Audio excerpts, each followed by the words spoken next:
There's a real threat to our New Mexico public lands, making an already dangerous fire season worse.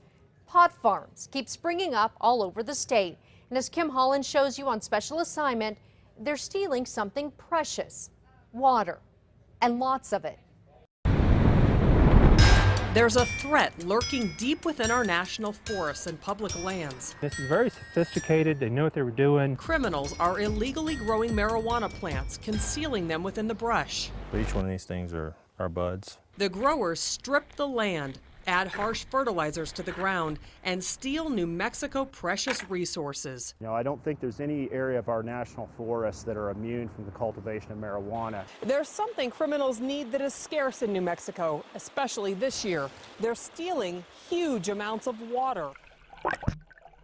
The pot growers on public lands use extensive watering systems. That was evident when we trekked deep into the Bandelier National Monument 2.5 years ago. A quarter-mile of tubing was used to steal water from a stream to feed 10,000 marijuana plants worth an estimated $10 million.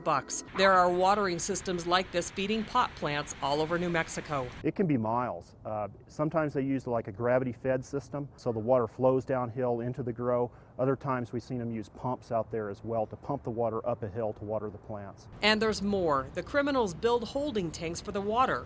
Tens of thousands of gallons was most likely stored in this one in Bandelier. And there's hose coming from that direction to here. We think they were filling this with water and then using it to water from. The U.S. Forest Service says in the southwest region, which covers New Mexico and Arizona, its agents have found more than 30,000 pot plants since 2010. The Forest Service suspects each pot plant uses about 5 gallons of water a day.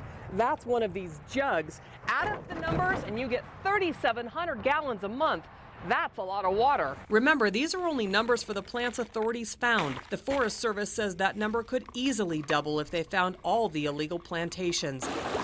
The amount of water used might be conservative. The parched New Mexico ground is not meant to grow marijuana. The ground here is very porous, and so when the plant is watered out there, the water typically flows right through. Siphoning water in New Mexico has a huge impact on the land. We're in a drought, and this year is especially dry. Stealing water not only takes from our drinking water, but it also dries out trees and brush, which could create a bigger fire danger. Pilfering water changes the ecosystem too.